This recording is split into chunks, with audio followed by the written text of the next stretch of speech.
Vivimos en un mundo en constante cambio que usted merece entender, porque es imposible interpretar la realidad que vivimos sin conocer cada uno de sus colores. Porque muchos son los tonos de la actualidad. Presentamos Matices. Una producción de Noticias Monumental.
Hola, ¿qué tal? Buenas tardes, 2:05, bienvenidos a Matices. Les saluda Randall Rivera, director de Noticias Monumental, para llevarles un nuevo episodio de Matices. Gracias por estar con nosotros. Hace 20 minutos terminamos de transmitir la conferencia de prensa sobre el COVID, la actualización.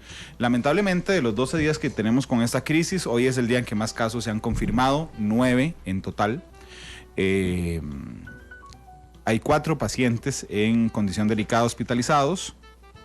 Y don Rodrigo Marín, del Ministerio de Salud, que fue el último, por cierto, en participar en la conferencia, dio datos fundamentales respecto a la cantidad de casos relacionados entre sí. Y resulta que estamos investigando un nuevo caso. Hay 12 casos importados, hay 20 y pico de casos relacionados entre ellos, y hay un caso que vino de Panamá en las últimas horas y que se está investigando la relación, porque cada vez que pasa esto, pues la cadena epidemiológica lo que tiene que investigar es con qué personas se reunieron. Eso se puede hacer mientras tengamos pocos casos. Lo que pasa es que cuando tengamos más casos, esta situación se va a complicar. China, por ejemplo, hacia el final de la expansión del COVID, no hacía las pruebas ya, sino que simplemente daba por positivo a cualquier persona que tuviera los síntomas, y eso es muy complicado porque eso te eleva las cifras de una manera impresionante. Pero bueno, acordémonos que hace 12 días teníamos un caso, hoy tenemos 50 casos. La caja ha preparado casi 3.000 camas y es justamente la proyección que se tiene y que la vamos a cumplir si seguimos portándonos como personas insensatas e irracionales. Yo no me voy a cansar de decir, ayer fue impresionante el nivel de imprudencia de los costarricenses, de muchos de ellos, no de todos, por supuesto. Incluso, y disculpen que use una palabra tan fuerte, pero a veces rayando en la estupidez de decir, ¿cuál es la recomendación principal? No hagan aglomeraciones de gente. Bueno, entonces 20 minutos después vayamos 1.000 personas al supermercado y hacemos la aglomeración de gente más grande que podamos hacer. Y respiramos nuca con nuca en los supermercados. Y además salen y nos dicen, hey, vean, no va a haber desabastecimiento. Las fronteras están cerradas para los turistas, no para los productos. Y salimos como locos, a comprar infinidad de cosas, incluyendo el papel higiénico, que es un fenómeno que se ha estudiado últimamente. La BBC de Londres sacó una publicación antier sobre el fenómeno de por qué la gente compra papel higiénico. Si fuera una epidemia de cólera no entendería que estemos comprando papel higiénico, pero por Dios, es un mal respiratorio. Tanto que inéditamente, de manera inédita, se han tomado medidas como por ejemplo que la Cámara de Comercio anunció que ha restringido la compra individual de algunas de estas cosas y que podemos llevarnos 3 bolsas de arroz, no un saco completo de arroz. Y realmente esa irracionalidad, pero particularmente ir 1.000 personas al súper, es que realmente está para meme. Cuando usted dice, yo voy al súper a comprar alcohol en gel para que no se me pegue el COVID, y se junta con 1000 personas en el mismo súper, para nada compró el alcohol en gel realmente, porque lo que está generando es un contagio masivo. Eso, por supuesto, que da cólera y da decepción de cómo nos comportamos como sociedad en algunas ocasiones, particularmente en esta. Ahora lo dije y alguien me dijo, Randall, usted parece que no conoce a los costarricenses. Yo no creo que sea exclusivo de los costarricenses, eso es un fenómeno del ser humano, y el egoísmo y la supervivencia hace esto, pero aprendamos y pensemos con la cabeza un momento, respiremos, en las situaciones más complicadas es donde hay que mantener la calma, y esta es la situación más complicada que podemos enfrentar durante los últimos años. Y alguien que tiene que mantener mucho la calma y es doña Pilar Garrido, sí, la ministra de Planificación, que hoy viene a contarnos los efectos previsibles del COVID en Costa Rica y iba a decir las soluciones, pero no creo que sean soluciones. Creo que son aquello que suaviza un poco, digamos, el impacto. Ministra, bienvenida, sí. Matices, ¿cómo le va? Muchas gracias por recibirnos, por tocar este importante tema y también por la sensibilización muy importante para cuidarnos como sociedad, mantener la distancia, mantenernos en casa y sobre todo tener conciencia plena de que efectivamente no hay ninguna crisis de desabastecimiento. Sí, que es muy importante. Lo dicen y lo dicen. Ahora salió el ministro de Agricultura a decir no hay desabastecimiento. Sí. Y yo les ponía el ejemplo, hay literatura muy importante y en términos de comunicación también es muy interesante, de algo que se llama la profecía autocumplida. Sí. Es más, digo, para no jugar de nerdo y de académico, si ustedes vieron Star Wars, ¿verdad? Cuando ¿usted vio Star Wars, ministro? Claro, yo soy fan de Star Wars. Bueno, cuando Skywalker, pero ¿cómo se llama el que terminó siendo el malo? Sí, el que terminó siendo Darth Vader. Ay, ¿cómo se llama? Mire Anakin. Cuando Anakin Skywalker, y no voy a hacer spoiler porque ya todo el planeta vio Star Wars. Todo el mundo lo vio. Cuando teme que Padme, que es su esposa, la mamá, que está embarazada, se muera, hace todo lo posible, porque se soñó que se iba a morir, y hace todo lo posible para que no pase. Pero resulta que hace todo lo posible que él termina haciendo que eso ocurra. Eso se llama una profecía autocumplida. ¿Por qué pongo este ejemplo? Vean, cuando no hay desabastecimiento de nada, porque no hay, y usted va al súper y se lleva todo el arroz que hay, sí, entonces usted genera que el que viene detrás suyo y pensó exactamente lo mismo y ve al anaquel vacío, si haya desabastecimiento para esa persona. Entonces es un fenómeno que nosotros mismos cumplimos por temor. Impulsa el sobreprecio y afecta el bolsillo de la gente cuando necesitamos liquidez. Así es. Bueno, sí, y la gente tiene que pagar más por comprar las cosas justo cuando necesitamos la plata. Y justo cuando el Poder Ejecutivo y el Estado como tal nos está diciendo, vea, yo le presto como un salvatandas, ahorita lo vamos a ver en detalle, pero yo le presto como un salvatandas. Es como si usted le diera la plata a alguien hoy y le dice, mira, no me pagues ya, pagame de aquí a final de año. Sí. Y con eso te sostenés lo que ha pasado. Eso, en un resumen muy burdo, es lo que está pretendiendo hacer el Poder Ejecutivo. Chirita, muchas gracias, porque el café no puede faltar aún en tiempos del COVID. Muy amable, gracias, Chirita, que ya nos sirvió el café aquí. Ministra, pero antes de las medidas a las que vamos a entrar innegablemente, yo quiero saber el tamaño de la amenaza sobre la economía costarricense, que es muy frágil. Sí. Y que íbamos avanzando a poquitos. Íbamos en una situación, para recordar los indicadores en los que estábamos con una recuperación del 2.8 del PIB, que fue reevaluada en enero-febrero por el programa macroeconómico en 2.5. Estábamos recuperándonos porque partíamos del 2.2 del Producto Interno Bruto, teníamos una tasa de desempleo del 12,5, desempleo abierto, y también estábamos con el tema del déficit en alrededor del 6,96. Era como un sistema inmunológico, como decimos en Consejo Económico, que era frágil, y de pronto nos dio el COVID-19. Claro, déjeme nada más traducir esto en términos más prácticos, si me hace el favor. El 2,8% del PIB, reajustado en 2,5%, era lo que íbamos a crecer en la producción nacional, la proyección. Lo que crecimos, ¿verdad? Ya el pasado. El pasado, sí.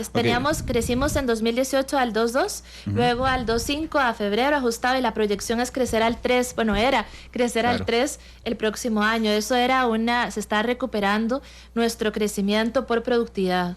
Así es, íbamos aumentando mes a mes, íbamos aumentando mes a mes un poquito hasta lograr un crecimiento, digamos, que era un crecimiento finalmente. Y también en la confianza del consumidor. También veíamos que los sectores estaban recuperando. Todavía teníamos pendiente construcción, pero en general todos los demás sectores, según el IMAE, se venían recuperando. A poquitos. A poquitos, a gotitas, sí. Ok, ese fue el crecimiento. Estábamos proyectando un 3.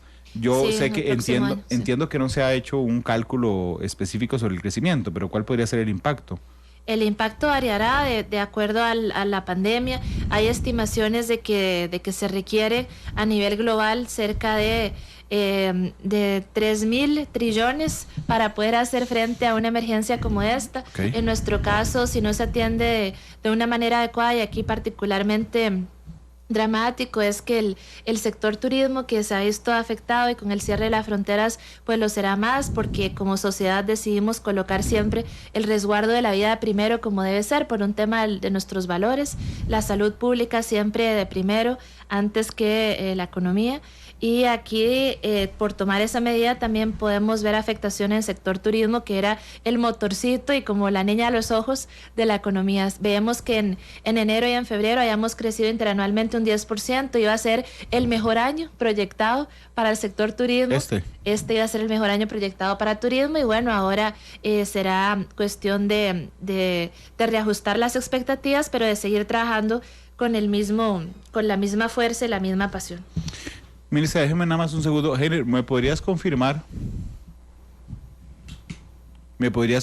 por favor, que ya empezamos la transmisión por Facebook Live?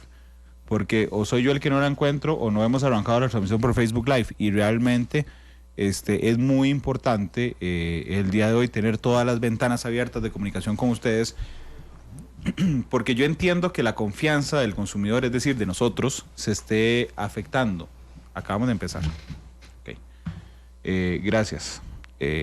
Para estar más atento la próxima, sé que tienen mucho trabajo, pero necesitábamos ser puntuales en esto también. Que les decía, justamente para empezar esta situación. 2:17 en la tarde, ministra, perdón, si me permite retomar un momento, estábamos hablando de que el año pasado hubo un crecimiento del 2.8, de ajustado a 2.5. La pregunta era, ¿cuál va a ser el impacto? Sí, si yo le diera ahora una proyección, sería responsable de mi parte, porque estamos calibrando muy bien el impacto económico. Es posible que si se deteriora el turismo a la velocidad que estamos visualizando, y en los próximos 3 meses no vemos una recuperación del mismo para poder caer a la entrada de clases, que siempre es un estímulo del turismo nacional, podríamos hablar de 1.3 según estimaciones del Producto Interno Bruto que se vería afectado, y estaríamos hablando también de un tema muy sensible a nivel de la tasa de desempleo abierto. Podría aumentar en niveles significativos cercanos al 15, al 18, según las estimaciones más pesimistas. Ok, podríamos pasar entonces de desempleo abierto 2.4. 12.4. De 12.4 a 15 o a 18. 15 o 18, sí, en las estimaciones más pesimistas, sí. Vi hoy un documento que le entregó el ministro de Hacienda a algunos diputados sobre el impacto que podría tener esto, sobre lo que le cuesta al país el COVID. 1.2% del PIB, 3 meses. Por trimestre, sí. Igual ese es un escenario que está calibrándose, porque depende de cómo vaya avanzando la pandemia. Entonces, en este momento ha tenido un crecimiento que, según nos informaron las autoridades sanitarias, no ha sido explosivo.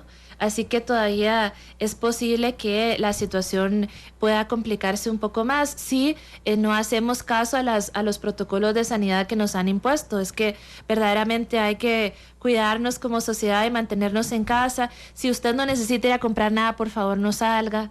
Haga sus labores lo más posible, observe los protocolos, no de besos por ahora, ya vendrá el tiempo de darnos muchos abrazos y muchos besos cuando esto haya terminado, y también de usar alcohol en gel y observar los protocolos de tos y estornudo. Esa es la única manera, la herramienta más fuerte que tenemos en este momento para poder gestionar la ampliación de la emergencia sanitaria y también lo dramático que va a ser la afectación de la economía. Indudablemente, que de hecho, cuando uno piensa en una afectación trimestral del 1,2% del PIB, y ve cualquier otro número, es decir, por ejemplo, ve el que certero de que no va a pasar, y le restamos el 1.2, ¿verdad? Ya es una afectación. Si uno ve el déficit fiscal y le suma el 1.2 también, de casi que llegamos a 9. Realmente es una situación, o sea, nos está saliendo muy, muy, muy caro. Muy cara la irresponsabilidad. Y aquí otra vez decir, por favor, vigile y manténgase en aislamiento. También por el otro lado, las partes del Consejo Económico hemos priorizado 3 temas. El primero tiene que ver con asegurar que haya los recursos suficientes para poder atender la emergencia de salud y también las repercusiones sociales asociadas a la misma. La segunda, poder tener flujo de caja. Y eso es, en la medida de lo posible, liquidez para los hogares y para las empresas. Y el tercero, vinculado con la liquidez, es no contener los despidos masivos de personas, es decir, contener la destrucción del empleo. Las personas trabajadoras tienen que ser lo primero, luego de las personas afectadas. Sí. Ministra, yo lo he dicho estos últimos días que las mañanas, en general para el gobierno no deben ser fácil, pero hay una persona para la que debe ser unas mañanas complicadísimas, es para el ministro de Salud. En el sentido de que don Daniel, que es el vector en esta situación, ¿verdad? Tiene que poner en un balance, y toda la mañana lo hará antes de la conferencia de prensa y todo el día, tiene que poner en un balance la afectación, digamos, a la economía nacional versus el resguardo de la salud y la vida de los costarricenses, que indudablemente es lo más importante. Sí, no hay una elección difícil ahí. Lo número uno, por la manera como hemos erigido nuestro régimen de bienestar, es la salud y el interés público ante todo. Por eso se han tomado las medidas drásticas que se han adoptado últimamente. Claro, pero cuando me refiero a difícil, por supuesto el ministro siempre va a escoger la vida y la salud. Me refiero a que la medida sea balanceada con el riesgo. Sí, es decir, bueno, ¿cuándo cerramos fronteras? ¿Cuándo cerramos fronteras? ¿Cuándo mandamos a la gente para la casa? ¿Cuándo decidimos suspender? ¿Cuándo cerramos escuelas? Ese es un balance muy, muy complicado. Y usted que está en el grupo de toma de decisiones, ministra, yo quería preguntarle, nada más absoluta confianza con la gente que nos está escuchando, ¿cómo manejan eso? Porque yo realmente me imagino que debe ser muy complejo a nivel personal también. Sí, por supuesto que es muy demandante, pero también en estos momentos es cuando uno encuentra una tranquilidad y una certeza de que va a hacer todo lo posible, todo lo que esté en nuestras manos para poder responderle a Costa Rica como se merece, ¿verdad? Que es resguardando la vida y de nuestra parte en Consejo Económico resguardando también lo que es la economía hasta donde sea posible. Claro, pero yo me imagino que, por ejemplo, para usted, que es miembro del Consejo Económico... Sí, que me toca coordinarlo, además que... Claro, imagínense, digamos, usted es la coordinadora del Consejo Económico que ve la reactivación económica. Y un momento a otro el ministro podría decirle, ministra, vamos a mandar a gente para la casa, vamos a cerrar las fronteras. No, el día que nos comunicó que iba a cerrar fronteras, que era lo correcto para prevenir una curva muy ascendente vertiginosamente de la pandemia, fue un día muy complicado para encajar. Pero otra vez uno se remite a lo más importante, a lo más sagrado que es la vida misma, y ahí entonces se encuentra cierto confort y luego se arremanga las manos y empieza a preguntar qué más podemos hacer que sea más allá del flujo de caja para las empresas. En esa toma de decisiones, que entiendo que siempre está la salud y la vida, ¿qué elementos pesan? Cuando se va a tomar una decisión así, por ejemplo, desde Casa Presidencial, ministra, ¿se estudian las implicaciones económicas o simplemente dicen, bueno, listo, esto va, vamos a ver cómo arreglamos, pero va? No, sí se calibran todos los riesgos asociados, pero siempre se toma la decisión de resguardar la salud primero. Primero cuidarnos como sociedad y luego con todas las herramientas disponibles, que en este momento la fiscal no lo está tanto por la situación en la que estamos, pero también ver de qué podemos echar mano. Y por eso entonces también visualizar que hay que tomar medidas extraordinarias. Por ejemplo, la Caja ha hecho una labor verdaderamente admirable, como siempre, pero también le hemos pedido del lado del Consejo Económico, les hemos instado para que puedan también coayudarnos en temas de contener la destrucción masiva del empleo.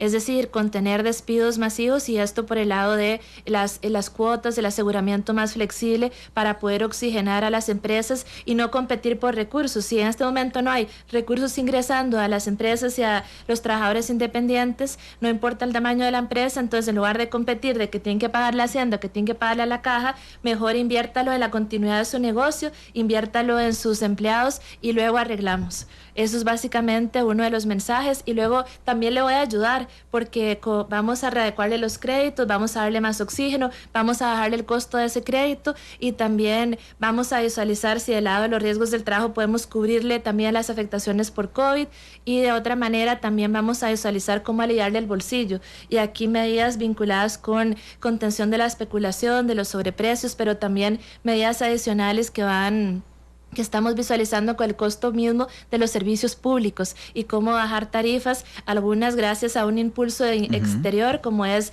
el precio de los combustibles y otras a nivel de una ingeniería financiera interna que pasaría por revisar las tarifas de por ejemplo, de la electricidad y otros. Sí, de hecho hoy Emmanuel Macron, el presidente francés, no sé si se dio cuenta, pero en Francia ha anunciado se suspende el cobro de la electricidad, el cobro del agua, el cobro de los alquileres incluso. Sí. Lo ha anunciado. Por supuesto que nuestra realidad hoy es muy diferente. Es muy diferente. A Francia, y además no estamos en ese momento de la pandemia también. Claro. Y muy importante que las personas radioescuchas tengan la certeza que vamos tomando decisiones económicas y lo drástico de las medidas va a estar aparejada a lo drástico de la pandemia. En este momento que es verdad que ha aumentado la curva, pero que todavía no es explosiva, pues están tomando medidas a la medida de eso, y cuando veamos más afectaciones pues las medidas serán más drásticas.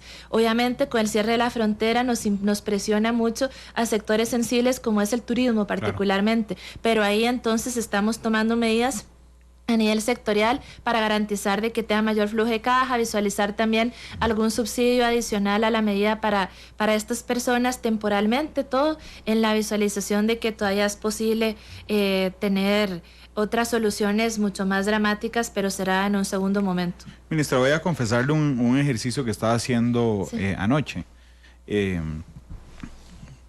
Porque hay gente que dice, mira, en la fecha tal Italia tenía 41, Francia tenía tantos, China tenía tantos. Entonces, pero había algo que a mí me hacía ruido en ese análisis. Y yo decía, sí, suave, pero es que hay que tomar en consideración la cantidad de población, y encontré una fórmula que estadísticamente no está aprobada, pero que me acerca más a esto, y es decir, por ejemplo, le voy a poner el ejemplo de Italia. Italia tiene 60 millones de habitantes, son 12 veces más que nosotros. Entonces, cuando uno va a calcular de manera proporcional, simplemente, por ejemplo, uno agarra los casos que tenemos nosotros, 50, los multiplica por 12 y son 600, es decir, en la misma, más o menos en la misma fecha íbamos parecidos en la cantidad de casos, y eso asusta mucho a la población.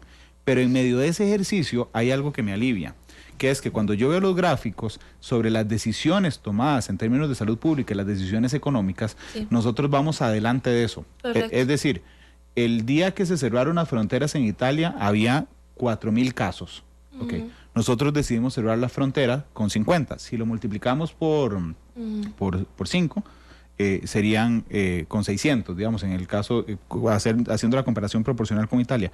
Pero igual seguimos yendo adelantado, que es lo único que me alivia realmente, adelantado a las medidas que han tomado otros países. Sí, el tiempo es todo, todo para la vida. En realidad, si el momento en el que uno toma decisiones es vital, y en este caso lo es aún más. Por eso hemos decidido anticiparnos con nuestras medidas, con la información científica sobre cómo va avanzando la pandemia, y en este momento que tenemos información adicional, pues seguiremos tomando las decisiones. Nada está descartado. La verdad es que vamos a echar mano de todos los instrumentos financieros que podamos. Nada está descartado para poder responder adecuadamente y prevenir la destrucción masiva del empleo, el aumento significativo de la pobreza y también una caída brutal de nuestro crecimiento. Que además he visto una reacción muy buena y esperable, además de los y las diputadas de la República, pero me llamó la atención que las primeras en referirse eran diputadas, nada más. Vi a Ivonne Acuña, vi a Karine Niño, por ejemplo, diciendo, bueno, no importa, aquí están, mándelos y lo apoyamos, y eso nos está proyectando por lo menos un camino más rápido en la Asamblea Legislativa. Sí, el día de ayer tuvimos reunión con el presidente de la Asamblea, con don Carlos Ricardo, con todas las personas jefaturas de fracción.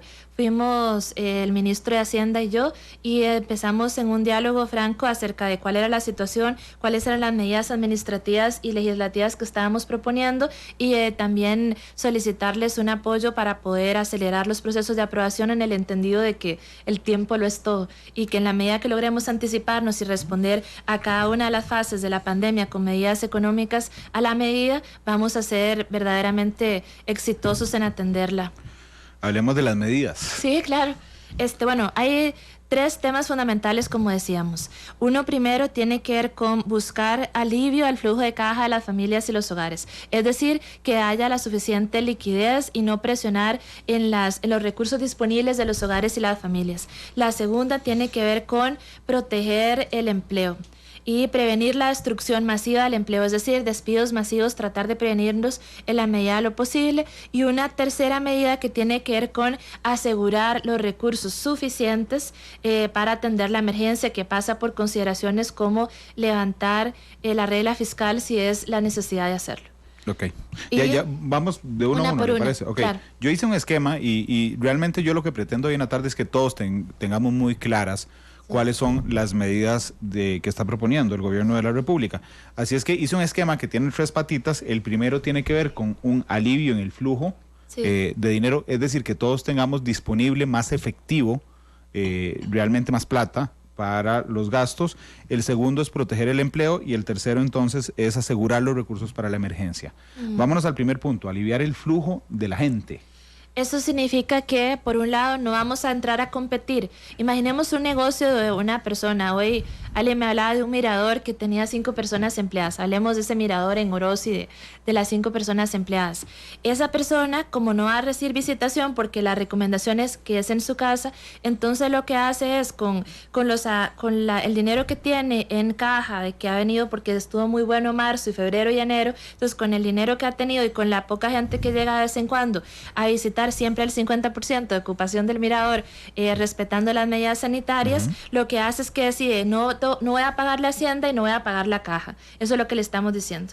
Por ahora no pague la caja y no pague hacienda, pero dentro de los próximos 3 meses, entonces lo que se puede tratar de hacer es que esperamos haya de acuerdo a la información que tenemos, vaya un leve repunte, entonces en ese momento usted me puede pagar en diciembre. Entonces la medida ahí con la caja y lo que hemos instado respetuosamente a la caja en el ejercicio de autonomía constitucional es que puedan establecer 3 medidas en concreto.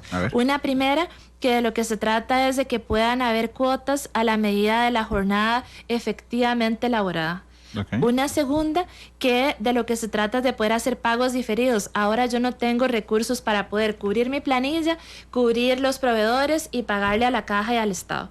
Entonces vamos a hacer un pago diferido. Usted me va a pagar cuando dentro de 3 meses o me va a pagar en diciembre, pero me va a pagar las cuotas completas. Y uno tercero, que es hacer una cuota a la medida del trabajador independiente, de tal manera que no se le haga una doble imposición, una por ser empleador y otra por ser patrono. Claro.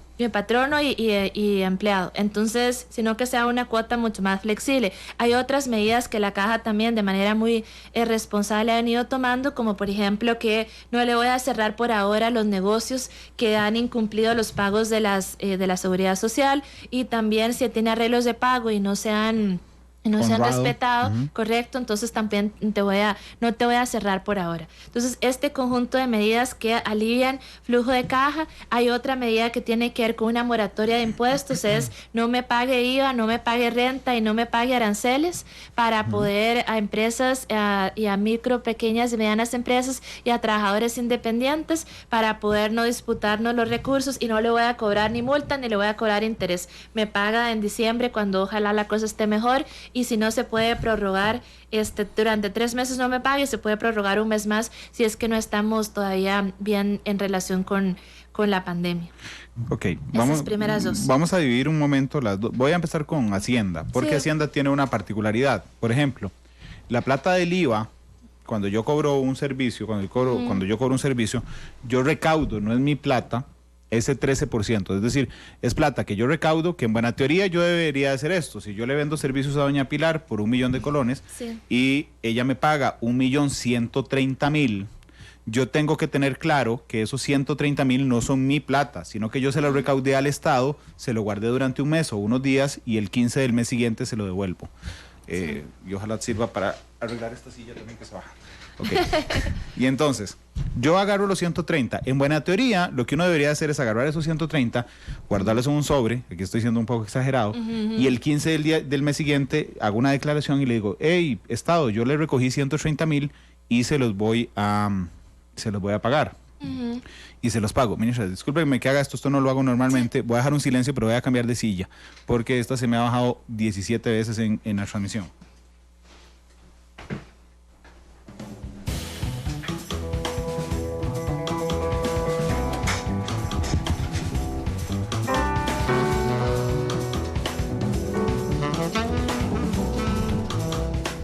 Ahora sí, ya volví. Espero que esto sí se vuelve a bajar, la volvemos a cambiar. Ok, yo guardo esos 130,000, tengo que ir al 15 del mes siguiente a decir al Estado a tributación. Señores, yo recaudé estos 130, aquí están para ustedes. Ok, el Estado me está diciendo, suave, no me los pague si le hace falta. Si le hace falta porque es voluntario. No me los pague. Guárdeselos, enfrente los gastos de ahora y antes de diciembre nos arreglamos y yo no le cobro intereses ni multas. Es así. Ese sí va. Ok. Vamos con renta. Normalmente la gente, aunque no es la práctica correcta, deja... Pero sí tiene que presentar las declaraciones. Sí, eso es muy importante, porque ayer estuvo aquí la directora de tributación. Hay que presentar las declaraciones. Lo que usted no hace es que cuando va a la última línea de la declaración, donde dice pagar cuánto, usted respira y dice, no pago. No pago aún. Aún. Lo pago en diciembre sin multas. Ok, vamos a la renta. Y sin intereses también. Claro, la renta, normalmente la gente, y no es la práctica correcta, la paga en diciembre. Pero realmente uno debería pagar cada 3 meses un adelanto. Ok, Hacienda le está diciendo a través del gobierno, vea, tampoco me pague este pago parcial. Nos arreglamos antes de diciembre y usted se guarda esa plata y lo usa, si lo necesita, no despida a nadie y después nos arreglamos. Correcto. Ok. Vamos al de la caja, porque es que el de la caja no es plata prestada, digamos, por el Estado, sino son costos que tenemos que nos los están pasando en el tiempo. Correcto. Uno es que yo pueda decirle, si doña Pilar trabaja 4 horas y no 8, yo le pago sobre 4. Correcto. Sí, esas es las cuotas o las cargas sociales sobre la jornada efectivamente elaborada. Esa es la propuesta que se hizo a la caja, una de ellas. La segunda es, en la lógica del mismo ejercicio de Hacienda, págueme después. Entonces, ahora usted no tiene cómo hacer frente a sus compromisos con la caja, entonces págueme después. Déjenos de último en la lista y nos paga de qué último de la lista, pero no despida a nadie, o no despida a tantos, porque también hay temas de estacionalidad y también hay otros factores que realistamente hay que considerar. Entonces, también es proteja su nómina y me paga después. Lo más importante es que usted siga abierto y siga teniendo empleados. Ahí puede, y luego ahora voy a comentarles una medida legal que complementa estos esfuerzos. Y una tercera que tiene que ver con una cuota especial para los trabajadores independientes, porque se imputan, hay una doble imputación como patrono y como empleado en la cuota. Entonces, de lo que se trata, sale más cara la cuota. Sale más cara la cuota. Entonces, de lo que se trata es a la medida para que esa persona no esté desempleada, entonces hacerle una cuota especial, por decir de alguna manera. Y después se recupera. Y después se recupera, porque esas son medidas extraordinarias. Claro, porque aquí va la duda. Usted adivinará que la mitad de los comentarios que tenemos hoy es, bueno, ¿y por qué prorrogan el cobro? O sea, ¿por qué el Estado nos dice, antes de diciembre nos paga? Y no dice del todo, déjatela. No, porque los ingresos que percibimos por concepto de Hacienda son necesarios para poder seguir funcionando como Estado. Imagínense, por ejemplo, que tuviéramos que dar subsidios de limas a personas que han visto destruido su empleo y que están en situación de vulnerabilidad o pobreza. Necesitamos esos recursos para poder inyectar a FODESAF y poder hacer las transferencias adecuadamente. Necesitamos para poder atender personas adultas mayores que también son muy sensibles a la afectación que está sufriendo por COVID-19. Entonces, por eso también en el ejercicio pleno de las responsabilidades hay una responsabilidad solidaria que está vinculada al destino de esos recursos. Y un segundo momento con la caja, porque más que nunca la caja ha demostrado que es una institución sumamente valiosa para la sociedad y que necesitamos los recursos suficientes para poder en el ejercicio de solidaridad atender otros compromisos vinculados con pensiones, salud y aseguramiento. Ministra, cuando yo me autopercibo, digamos, como un empresario, yo digo, ¿qué me ahoga? ¿Qué me ahoga? ¿Verdad? Es eso, sí. Porque me ahoga la caja. Me ahoga la caja, me ahoga Hacienda. Me ahoga Hacienda en 2 tractos, renta e IVA. Sí. Si soy importador, que esto lo olvidé, porque aquí me dijeron a los importadores, no, realmente sí. Cuando usted importa algo, usted tiene que pagar de entrada y después lo recupera. Sí. El 13, de hecho, el IVA. Usted tiene que pagar el IVA. Si yo me traigo 100 teléfonos, voy a aduanas, los retiro y yo tengo que pagar el IVA sobre esos teléfonos y después yo los recupero. Hacienda le está diciendo, no, suave, me lo paga después. No me pague aranceles ahora, sé que la está pasando difícil, me lo paga luego. Ok, a mí me ahoga eso, si yo soy importador, me ahoga la importación, me ahoga renta, me ahoga IVA y me ahoga la caja. Lo otro que te puede ahogar también son tus créditos, y de eso podemos hablar en un momento. Ya le llego ahí, eso es lo que más ahoga, de hecho. Claro, sí. Pero también tal vez hay una medida que, ¿sí? Si vos me permitís, claro, complementar con el tema de las cargas, que es un proyecto de ley que tiene que ser por ley porque es una modificación al Código de Trabajo y es lo que entendemos vos y yo por jornada. Entonces, uno analiza el Código de Trabajo y toda nuestra legislación, peco yo de decir, aunque no sea abogada, que no está visualizada para temas de emergencia como para una pandemia o para una afectación tan severa en la economía vinculada con una pandemia. Entonces ahí es cuando es importante visualizar e incorporar dentro de la legislación jornadas flexibles o la posibilidad de llegar a acuerdos patronos trabajadores donde podamos acordar que tal vez no te voy a pagar todo el salario por un tiempo, pero que de verdad no te quiero despedir porque sos muy valioso para mi empresa. Entonces lo que vamos a hacer ahora es pactar una jornada en el entendido de que vos vas a seguir trabajando. Ok. Y persiguiendo un ingreso. Y que cuando ya me recupere, entonces ya volvemos a las condiciones que habían antes. Porque a mí me ahogan los salarios también. Porque me ahoga la nómina también. Ok, pero hay algo que me ahoga también, los servicios públicos. Sí. ¿Se ha pensado en alguna posibilidad de decir, bueno, mira, no pagues la luz en un mes, si no te lo diluimos en 2 meses, el agua, el teléfono? Sí, estamos en este momento haciendo esos análisis justamente de cómo aliviar el bolsillo de las personas, no exclusivamente por medio de la adecuada gestión y monitoreo de la especulación, acaparamiento y sobreprecios, sino también en la disminución de los costos por concepto de servicios. Y aquí electricidad y agua y también los combustibles, que además tienen un pulso adicional de la bajada del precio del crudo, del barril, que también nos ayudan a disminuir los mismos. En ese trabajo estamos y esperamos muy prontamente también darle buenas noticias a los costarricenses sobre los servicios públicos. Sobre servicios públicos, sí. Ok, ¿que sería bajarlos o diluirlos? En esos análisis estamos, porque una de las dos.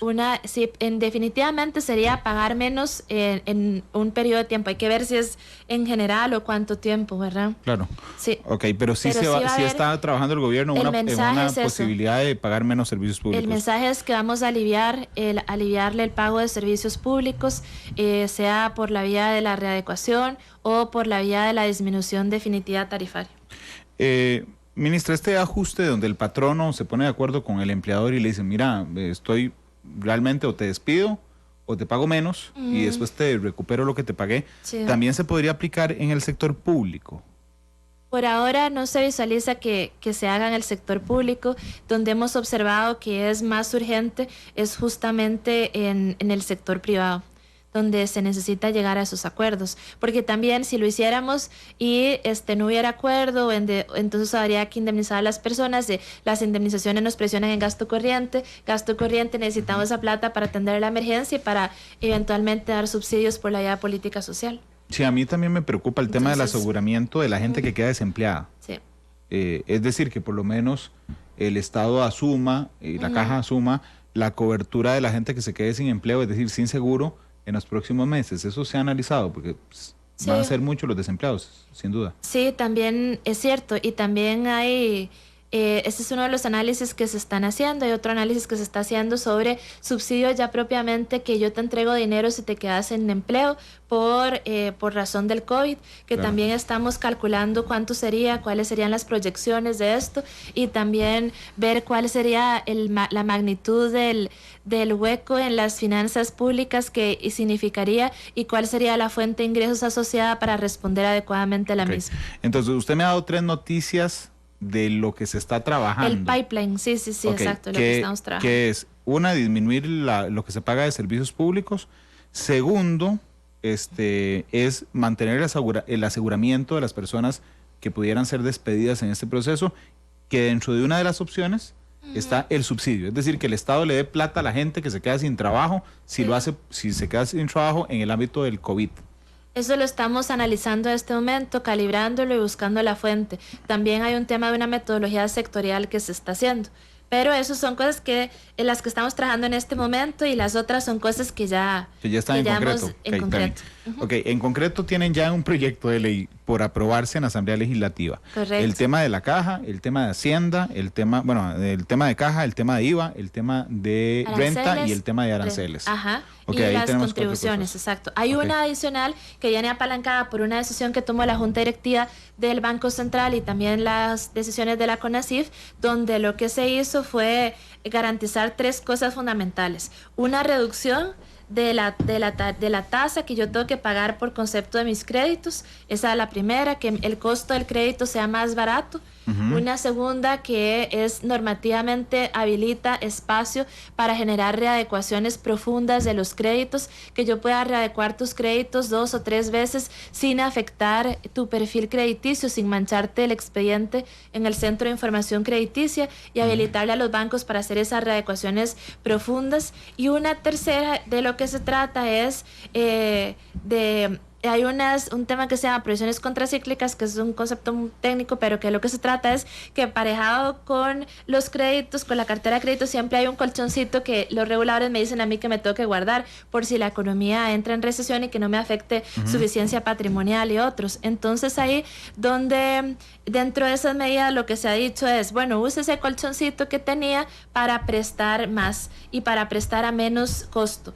Y entonces hay líneas especiales contingentes que se ponen a disposición para poder oxigenar y garantizar la continuidad de los negocios y la continuidad de la vida propia, yo diría, de las necesidades en un periodo de tiempo. Ok, entonces, permítame también... Y esta última, sí, nada más adelante. Un último elemento para agregar es que esas fueron decisiones que tomó la CONACYF y el Banco Central, pero que tienen un mecanismo de traducción para poder implementarlas, que es una directriz. Y es una directriz que estaría firmando el señor presidente e instruyéndole a los bancos comerciales del Estado y haciendo la excitativa más bien a los bancos, el Banco Popular y a la banca privada, para poder acogerse a la medida de garantizar, aliviar el costo del crédito. Porque y la carga. Normalmente dura mucho esa transmisión entre la decisión de la tasa política monetaria. Ha durado 13 meses en algunos casos. Claro.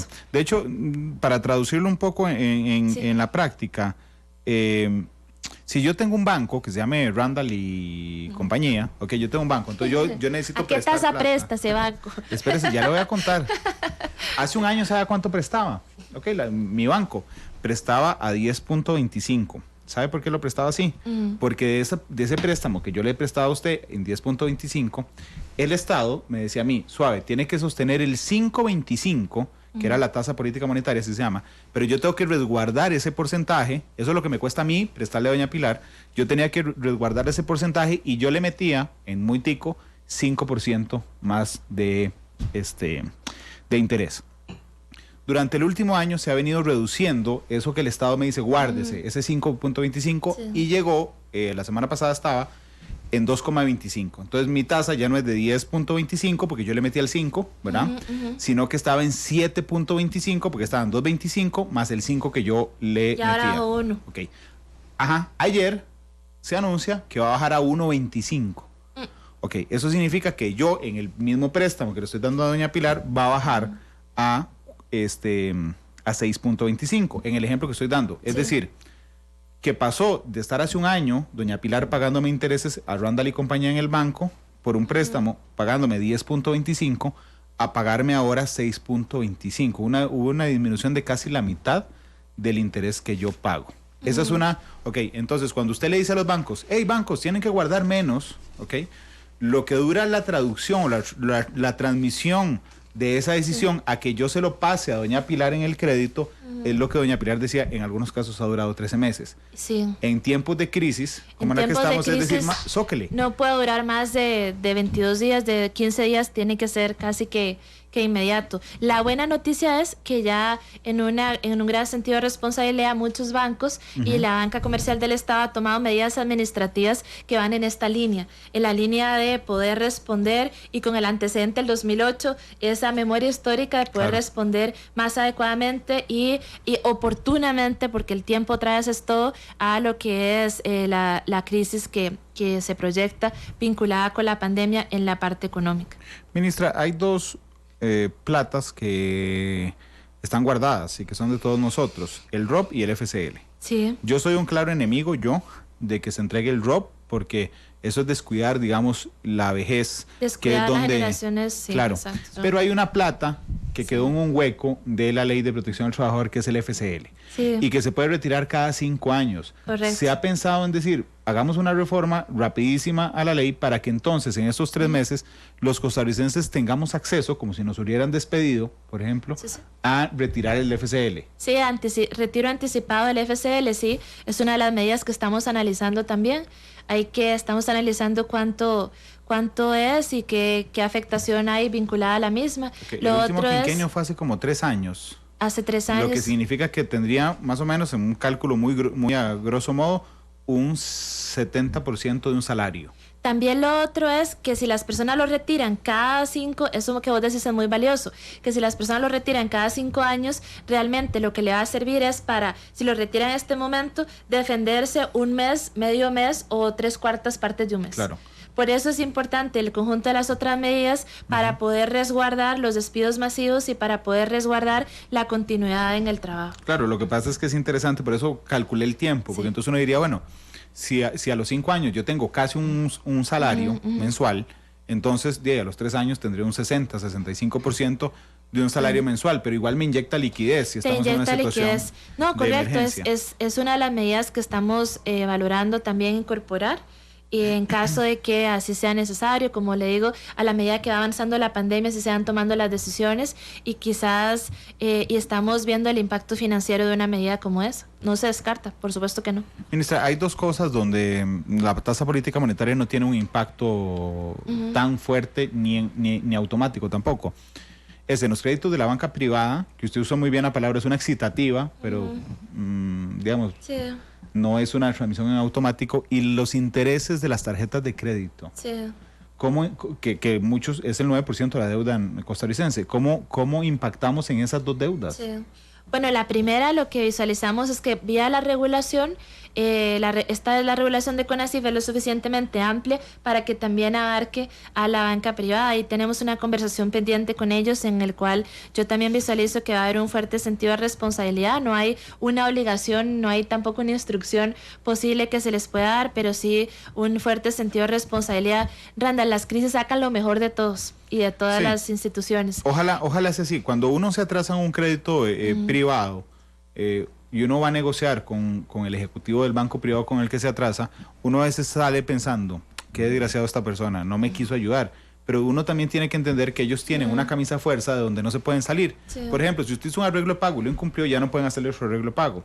O, por ejemplo, si usted incumplió 2 meses, le mandan de una vez a la SUGEF y le dicen, póngale un semáforo a Randall en la hoja, que cualquiera que le pregunte no le pueda prestar plata. Ahora eso hay ya una cambia. directriz, exactamente, que Exacto. cambia esto. Exacto, y esas es las bondades de las decisiones de la CONACYF y mi gratitud personal por esas decisiones en las cuales se abre un espacio para readecuar 2, 3 veces, las veces que sea necesario, un crédito sin mancharle el expediente, sin ponerle a uno ese sello de no le preste a Pilar porque es morosa, sino de lo que se trata es de poder generar el espacio suficiente para poder hacer frente a ello y no afectar a las personas a futuro. Ok, entonces, digamos que habría más chance de que si Randall o Pilar están atrasados, Sí.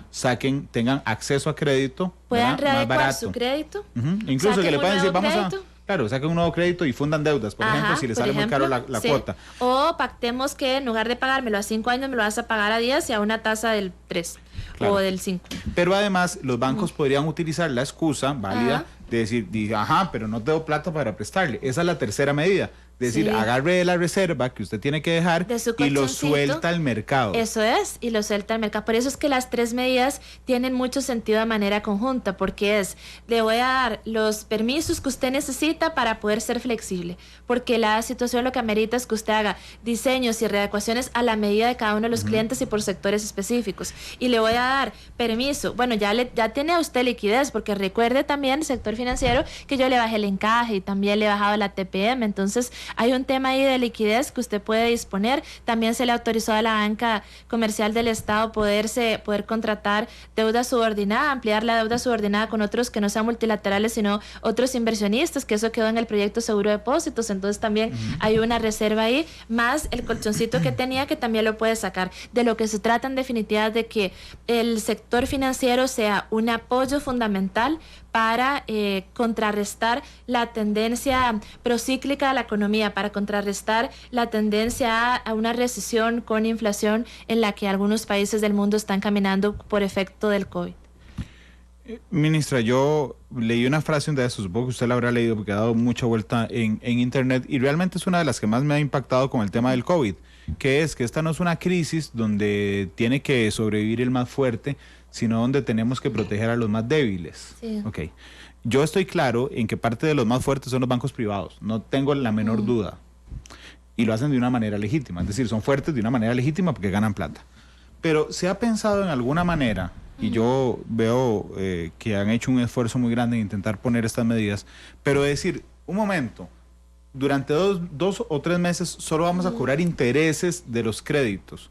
Sosténgame el capital, de que por si eso hacen los bancos cuando negocian con uno. Sí. Sosténgame, solo pague el interés, o le vamos a ampliar, si usted tiene un préstamo a 7 años, se lo vamos a ampliar a 7 años y 3 meses, Sí, sí. y en 3 meses no me pague la cuota. Eso es lo que el espíritu de nuestra directriz va en esa dirección. No me pague el principal, hay una moratoria en el mismo y los intereses por un tiempo, y le adecuamos el crédito para que luego me lo pueda pagar. Sí. Ese es el espíritu. Y con el sector privado, financiero privado, pues también hay un enorme sentido de responsabilidad, y también vamos a tener el espacio, Consejo Económico, con ellos para poder operativizar a la luz de la directriz y tener más bien las mismas medidas en beneficio de la gente. A los bancos no les sirve terminar cargados de activos y terminar con los mismos problemas en pérdida esperada y insuficiencia patrimonial, correcto, claro, y propiedades. Eso no les sirve. Pero los bancos hacen una cosa, y usted conoce mucho el mercado también, ministra. Los créditos venden las carteras de morosidad. O sea, es decir, realmente el banco no pierde nunca. Sí. Ok, entonces, por ejemplo, si usted tiene 3,000 clientes que le deben plata y le deben 5,000 millones de pesos, ¿verdad? Más los intereses, entonces el banco llega y se lo vende ahora tengo otra empresa, soy cobrador, y entonces me la vende a mí a 5,000. Te voy a ofrecer nuestras medidas. Sí, gracias, ministra.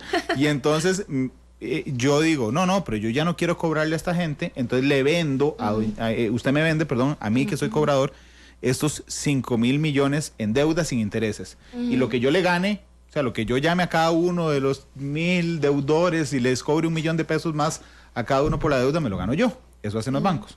Ok, la mayor cantidad de gente que está en una situación complicada financiera está en ese detalle. Es decir, no es que está atrasado con el banco, es que ya se atrasó y su crédito lo tienen las gestionadoras de crédito, que así se llama. Ahí no se traduce ninguna tasa. ¿Se ha pensado en alguna solución para esa gente, además de las otras que vienen en paralelo, digamos que es aflojarle la liquidez? Sí. Bueno, hay unos que entran en nuestros créditos de salvamento, otros que entran en estos nuevos instrumentos, y en definitiva creo que hay una decisión de si se encuentran en el vértice entre ambos instrumentos, las medidas nuevas por la afectación de COVID más una situación comprometida a nivel financiero, creo que sí pueden ser beneficiarios. El problema es que es caso por caso, y también esto cubre los créditos productivos, cubre líneas de crédito de consumo, cubre líneas de crédito también hipotecario, cubre todos los compromisos financieros que me presionan en mi propio flujo de caja. Hay algo que admiro de los médicos, y es lo fríos que son, ¿verdad? Que usted les puede decir, bueno, sí, pero me voy a poner mal, sí. Digamos, esa es la respuesta. Sí, me voy a morir, sí. O voy a estar muy grave, sí. Ok. Bueno, establezcamos como médicos. Sí. No nos vamos a morir como país. Digamos, el país funciona. No. Okay. Nos vamos a enfermar gravemente. No sabemos, pero sí nos vamos a enfermar. No sabemos, pero sí tenemos ya unos primeros síntomas, un dolor de cabeza que nos dice que quizá puede ser grave lo que tenemos. A lo que voy es, ¿vamos a tener desempleo? Sí. Sí. Okay. Y yo creo que es justo decírselo así a los costarricenses. Sí, se van a perder empleos. Sí. Sí, va a haber empresas que quiebren, porque hay algunas que se sostienen simplemente con eso. Eso va a pasar. Sí. Entiendo que la intención del gobierno de la República y de los otros poderes del Estado hoy es que esa cantidad de personas sea la mínima posible. Correcto. El compromiso es garantizar, prevenir la destrucción masiva del empleo. Y también otra cosa que es un objetivo fundamental de nosotros, del equipo económico que soslaya el conjunto de las medidas, es prevenir de que esta crisis económica vinculada con la pandemia se convierta en una crisis estructural y que sigamos arrastrando esos indicadores fallidos de alguna manera para el conjunto de la economía, y entonces sí incidir nefastamente en algunos otros indicadores, incidir negativamente en lo que son la pobreza, el desempleo abierto y otros, de tal manera que no podamos recuperarnos. Eso es lo que vamos a prevenir, y ahí estamos poniendo todo en el asador para poder garantizar de que efectivamente no lleguemos a ese lugar. Y ahí el compromiso de instituciones como la Caja Costarricense del Seguro Social, que yo confío plenamente en la responsabilidad de ellos para tomar las medidas encargas, del Ministerio de Hacienda, también de la banca, del sistema financiero en su conjunto, porque también las cooperativas tienen muchos créditos que lo hemos visto, claro, de personas, y correcto, trabaja como un banco, entonces también ahí hay un espacio para poder readecuarse, y también estamos visualizando medidas adicionales que serían en la línea de subsidios específicos para personas afectadas. Esta medida tiene, como la política fiscal no está disponible como una herramienta robusta para hacer frente, como en otros países como Francia, por ejemplo, para suspender y asumir las obligaciones de los hogares con su conjunto, pero va a haber que calibrar, va a haber que hacerlo con una acupuntura, va a haber que hacerlo sobre la base de la información para garantizar de que se responde de la mejor manera. Yo le hice la pregunta justamente de que le dijéramos a la gente sencillamente si vamos a perder trabajos, y sí. Es porque alguien decía ahí, estas medidas son buenas, pero no son suficientes, decía alguien. Digo, poniéndome en los pies de ustedes también, no podemos decir hoy como Estado, no se preocupen, vamos a pagarles a todos los salarios. No tenemos la herramienta fiscal disponible al nivel que quisiéramos, y aún soltando la regla, es que no tenemos los recursos suficientes para poder hacerlo. Mucha gente me decía, bueno, y entonces ya pueden suspender la aplicación de la regla fiscal. Bueno, en este momento no, porque para suspender la aplicación de la regla fiscal hay dos consecuencias que tienen que ocurrir. Una primera es el decreto de emergencia, eso ya pasó, pero la otra es que la atención sanitaria de la emergencia sea equivalente al 0,3 del Producto Interno Bruto. Y en la lógica de la regulación de la ley 8488 de emergencia, lo que dice es que el plan de emergencia tiene que ser por un costo de eso. Y en este momento no tenemos todavía finalizado el plan de emergencia. Claro. Y esos son $200 millones, y en ese momento no hemos llegado ahí. Llegaremos, muy probablemente sí, pero en el momento que lleguemos se tomará esa medida. Ahora, ¿cuál es nuestra emergencia? Que la frontera está cerrada y hay que rescatar el turismo, porque hay que rescatarlo, y con él el PIB y con él el empleo. Y entonces ahí vamos a tomar todas las medidas necesarias, tanto en la flexibilidad de las jornadas, como en los aportes patronales, como en los impuestos, como en subsidios adicionales que podamos identificar para ayudar a esas empresas a resistir lo que son los efectos económicos de la pandemia. Ministra, se han tomado medidas y se están tomando de alto impacto, pero me parece entender, y quiero que usted me confirme, hay algunas medidas de mayor impacto. Sí. España declaró, me recuerda a Randall Camacho, por ejemplo, la suspensión de los remates hipotecarios. Es decir, usted está atrasado, pero nadie pierde la casa mientras dure la crisis. Sí. Esa decisión no la ha tomado Costa Rica, ni ha tomado la decisión de perdonar la deudas. Decisión ahora es readecuar sus deudas para que usted no pierda la casa. Esa es la medida a hoy. A hoy, con 50 casos de COVID. Eso era lo que quería preguntarle. Exacto. Si esas opciones, porque yo ayer me preguntaba, si el gobierno de la República viene y asume una posición muy fuerte respecto a temas económicos, ¿verdad? Donde tenga que asumir muchas cosas que no estamos listos para asumir, y subimos a 200 casos en las siguientes 2 semanas, ¿qué va a anunciar en las próximas 2 semanas? Que compró una varita mágica y va a hacer magia porque no puede. Es decir, han tomado decisiones de acuerdo con la situación, pero existen en las posibilidades medidas más fuertes que se podrían tomar en caso de que esto se agrave más.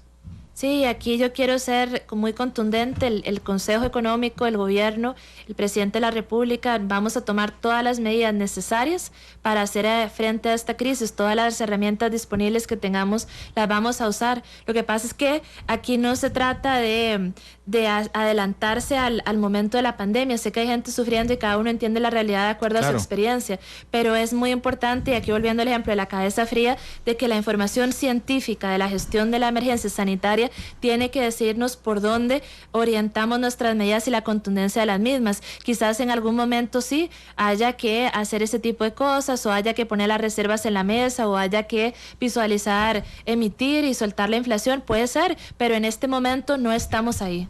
Maduro le pidió hoy al FMI $5,000 millones, por ejemplo. Las medidas son... Hay más medidas posibles. Las acciones siempre van a estar a la medida de la pandemia, a la medida de la emergencia, ni más ni menos, y por eso es que pasamos calibrando continuamente qué es el siguiente paso y tratando de anticiparnos lo más posible para poder actuar con responsabilidad. Ministra, ¿hay alguna medida, discúlpeme, que yo esté dejando por fuera de las que hemos conversado? No, hay otro tema que tiene que ver con el pago de seguros. Hay para las personas trabajadoras que son afectadas por el COVID, que también sepan que hay instrumentos por parte de las aseguradoras que les previenen y les protegen por el riesgo del trabajo por COVID. Por ejemplo. Entonces, por ejemplo, si yo estoy trabajando aquí en Central de Radios y esta silla se va para atrás, no la que se baja, sino esta se va para atrás y me abro la cabeza, ¿ok? Eso me lo atiende el INSS, porque es un accidente laboral, que está amparado en el seguro de riesgos del trabajo. Lo que han implementado es que si yo me enfermo por COVID, en razón de mi trabajo, eso es una duda que tengo, en razón de mi trabajo, entonces puedo acudir a ese seguro.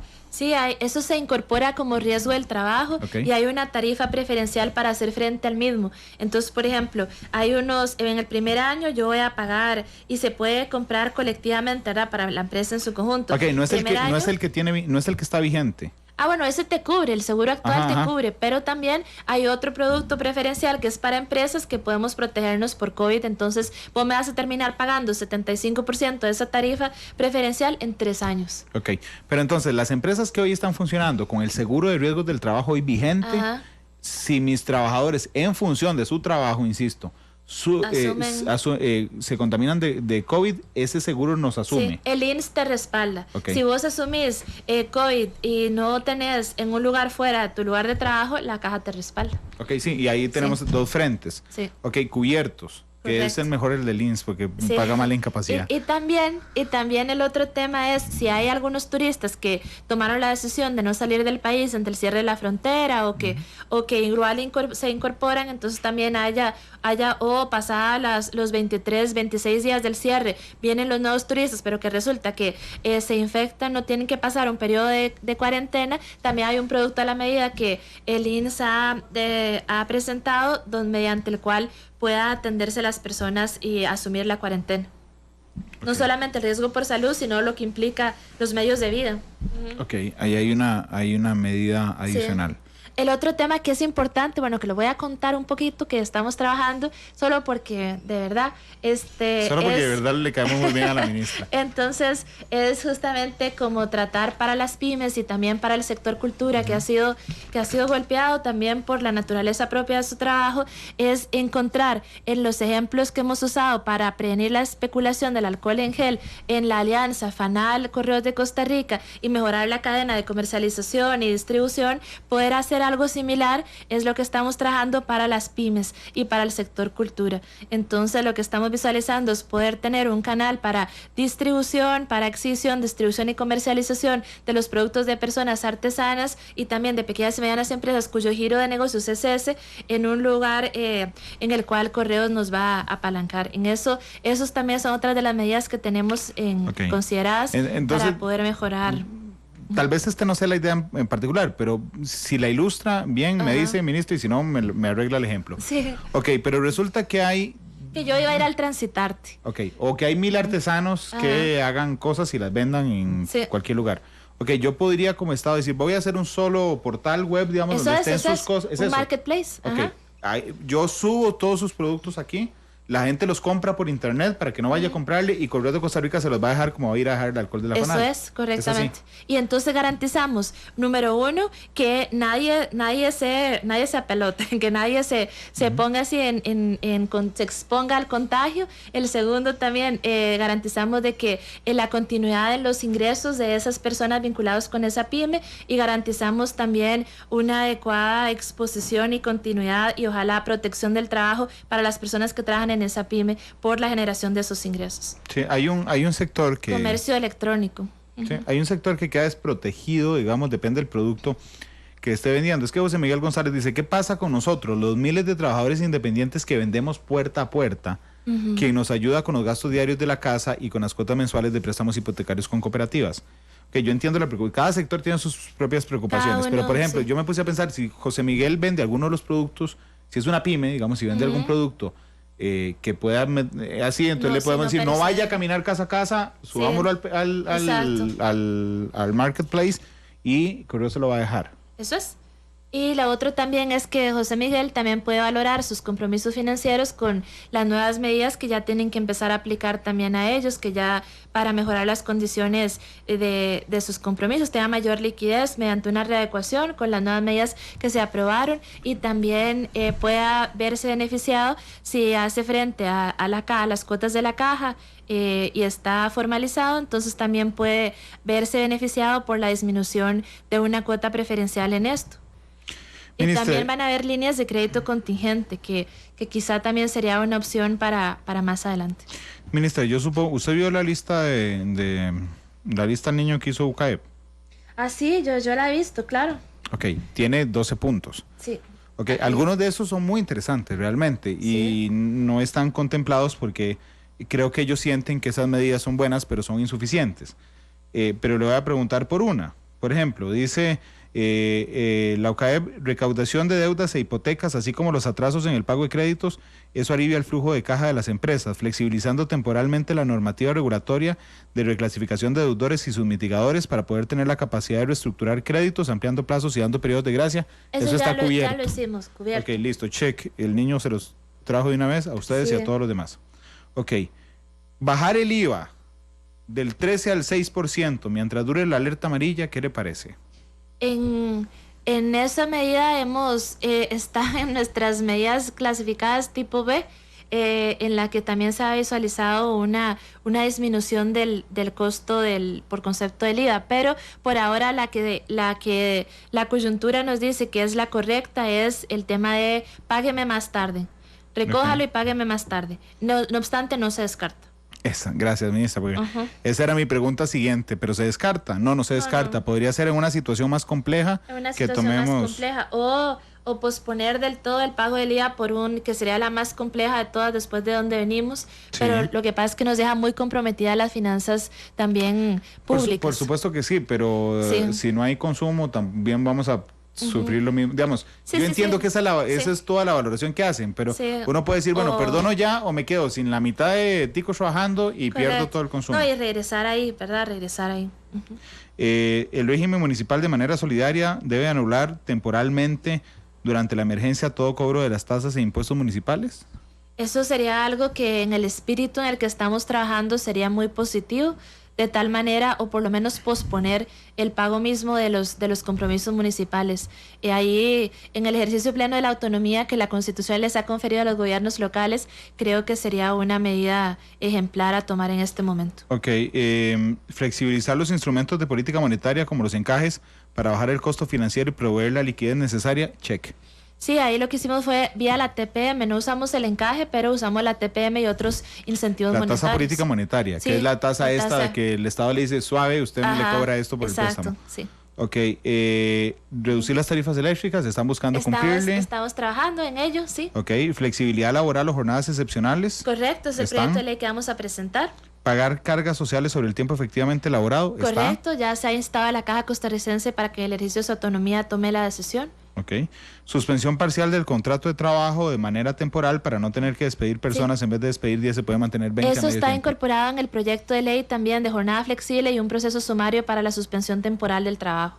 Urge la posibilidad para suspender de manera parcial o total el contrato de trabajo y por ende el pago de cargas sociales. De no hacerse rápidamente, el desempleo aumentará rápidamente, dice UCAEP. Se compensa con estas dos medidas que acabamos de exponer. ¿Urge emitir el reglamento de trabajador independiente?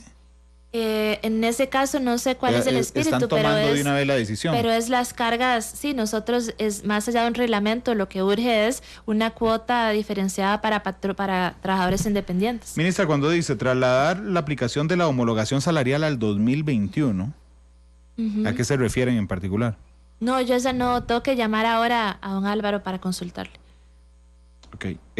Valorar la suspensión por un mes de las cuotas obreras de la Caja y en firme eliminar durante la emergencia toda multa de intereses por atraso en el pago de las cuotas patronales. Sí, eso es lo que instamos a la Caja, que es el tema del pago diferido, y estamos siendo un poco más ambiciosos en nuestra solicitud.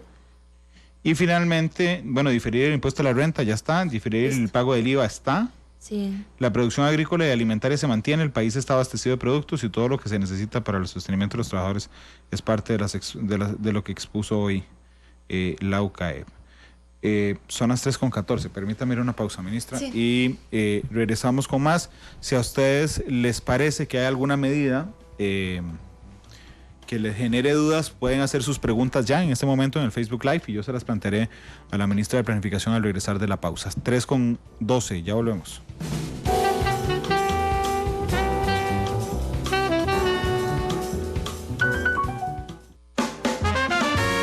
Porque la realidad tiene muchos tonos, matices.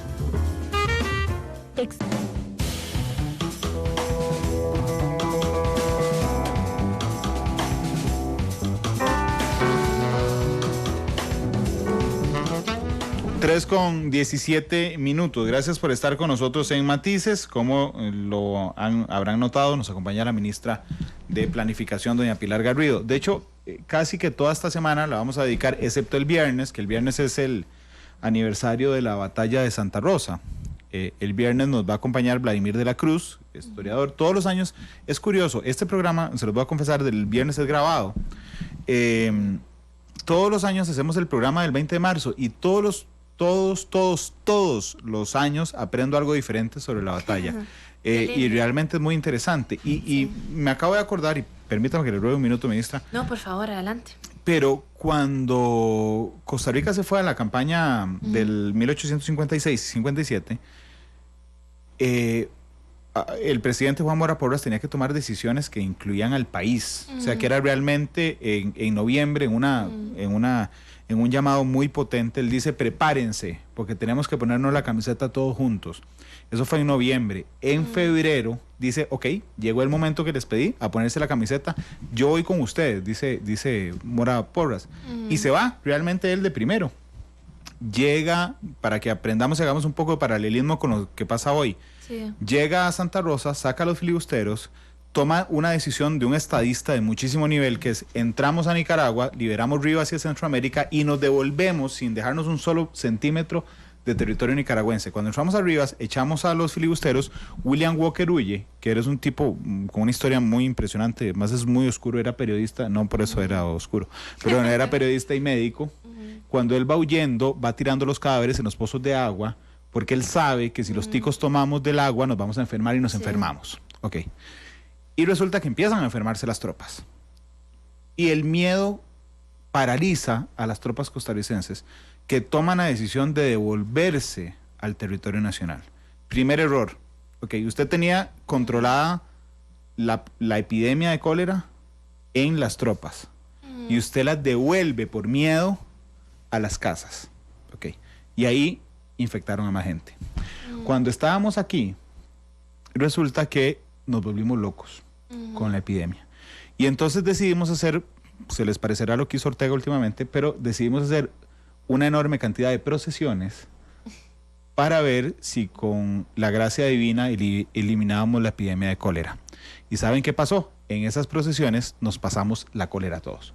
Claro. Y esa epidemia acabó con el 10% de la población costarricense. Sí. ¿Por qué me acordé de esto? Porque realmente este es un reflejo de que cuando actuamos con miedo, lo hacemos de una manera irracional y podemos generar resultados peores a los que estamos registrando hoy. Ok, eso era para decirles que el viernes está Vladimir de la Cruz. Mañana estará la presidenta de AIA, doña Yamilet Astorga, aquí con nosotros. Yo el viernes tuve una entrevista muy dura con ella en el noticiero.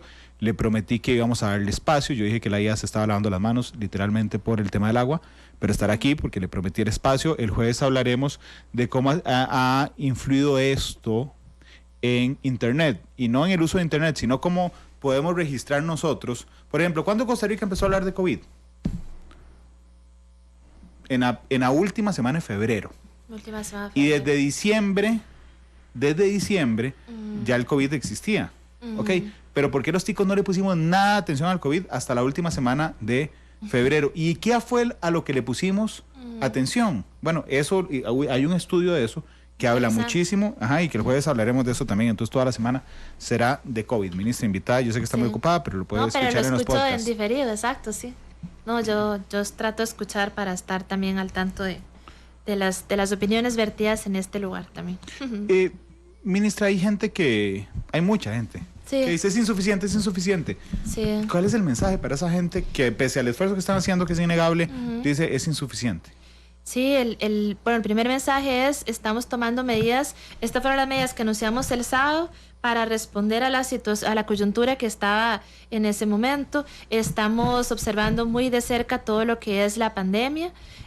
Recordar que no tenemos disponible la política fiscal, eso es recordar cómo empezamos el programa, tenemos 6.96 del déficit, y recordar también... cuando usted dice no tenemos disponible la política fiscal, no tenemos plata. Exacto, no tenemos suficientes recursos para empezar a decir, nadie pague nada más, nosotros nos vamos a encargar el Estado de asumir todos, ojalá pudiéramos, ¿verdad?, los salarios de las personas y que están afectadas también sus compromisos financieros. El país no puede hacer eso en este momento, a diferencia de las políticas que está tomando Macron, por ejemplo, u otros, pero sí garantizar de que vamos a encontrar la manera con los mecanismos disponibles y tomando medidas más severas para poder responder adecuadamente a la crisis, pero todo a la medida de la pandemia. Yo entiendo que hay situación de desesperanza, hay ansiedad, pero la petición es, por favor, gestionar responsablemente sobre la base de la evidencia cada uno de los casos, acudir y echar mano de las medidas de los que estamos poniendo sobre la mesa ahora para prevenir la destrucción del empleo, para también tener más liquidez en las empresas y en los hogares. Esas son las medidas del día de hoy. Estaremos anunciando en las próximas horas y en los próximos días medidas más profundas, y todas las propuestas están sobre la mesa, nadie ha descartado nada. Decisiones duras se van a tomar también, medidas drásticas, siempre y cuando la coyuntura nos diga que es lo correcto. Ministra, yo huyo de establecer compromisos que no se puedan cumplir, y supongo que usted también. Por supuesto. Pero podríamos en términos generales decirle a la población que si esto se agrava más, hay posibilidad de tomar más medidas respecto Desde luego. a esto. Sí, la manera como lo anunciamos, estas son las primeras medidas que vamos a tomar para mitigar, para anticipar, para gestionar la crisis vinculadas con el COVID. No son las únicas, y por supuesto ya tenemos preparada otra batería de medidas para poder responder a la medida de los sectores y también a la medida de lo que en este momento está haciendo la crisis. Hay algo fundamental, y es cuidarnos mucho, cuidarnos de evitar el contagio, la propagación, y ahí hay que, por favor, acatar lo que nos está diciendo mi colega ministro Daniel y las autoridades sanitarias de la Caja, y esto también se los pido como coordinadora económica, porque cada vez que hacemos oídos sordos a los protocolos de salud, estamos afectando también la economía de nuestro conjunto, estamos contribuyendo a generar condiciones más complicadas para todas y todos. Ministra, quisiera una reflexión final. Natalia Jiménez dice, el gobierno de la República está tomando las medidas justas y necesarias. Pero por favor, que sean estructurales y no coyunturales. Necesitamos que el país despliegue una fuerza económica y moral sin precedentes y de una vez por todas. ¿Por qué le pedí la reflexión final? Porque realmente a mí me parece curioso, como una persona que está muy cerca, digamos, de la realidad todos los días, y que sé lo que cuesta mover, como el elefantote que es Costa Rica, cómo en momentos de crisis logramos mover el elefante de una manera más sencilla. Es decir, yo no sé cuántos años tenemos discutiendo un montón de medidas que están ahí. Correcto. Y que las vamos a tomar en cuestión de 10 días. Sí. En este momento yo estoy convencida de algo, Randall, y es algo que me llena de profundo orgullo de nuestro país, que es que cuando hay que tomar decisiones por el interés de todos y todas, cuando estamos en situaciones de crisis, siempre estamos a la altura de la situación y siempre sacamos lo mejor de todos y todas. Vea que ágil también ha sido la comunicación con la Asamblea Legislativa, que también se está priorizando el interés público, vea la coordinación interinstitucional, vea el trabajo destacado de tantas personas servidoras públicas, la mística del sector privado, y aquí es garantizar de que seguiremos trabajando por el país de la manera más responsable y siempre a la medida de lo que nos está diciendo el desarrollo de la propia pandemia, la afectación sectorial que se está observando.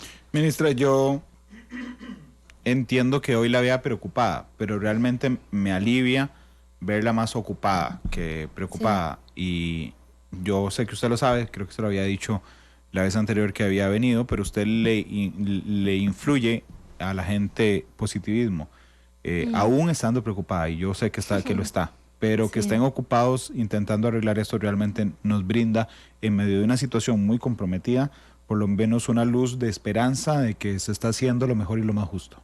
Correcto, y también que la gente sepa que tenemos unos escenarios de contingencia para los peores momentos, también los hemos visualizado.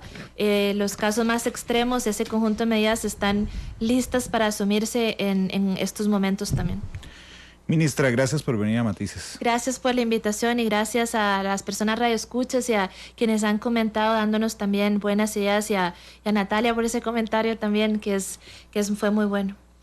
Son las 3:26 a las 7, la tercera emisión de Noticias Monumental. Mañana a las 2 de la tarde Matices con la presidenta ejecutiva de Acueductos Alcantarillados, doña Yamileta Astorga. The Cure.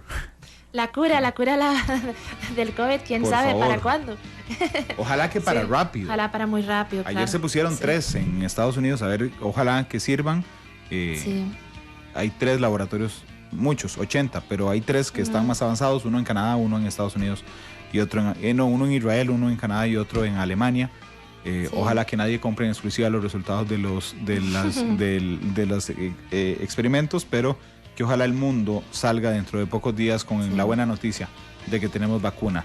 Y pidió Friday I'm in Love. Sí, querámonos mucho y cuidémonos y por favor sigamos los protocolos de salud y sepan que estamos ocupándonos también de las medidas económicas con absoluta responsabilidad. Demos amor a la distancia. Hasta luego y feliz tarde.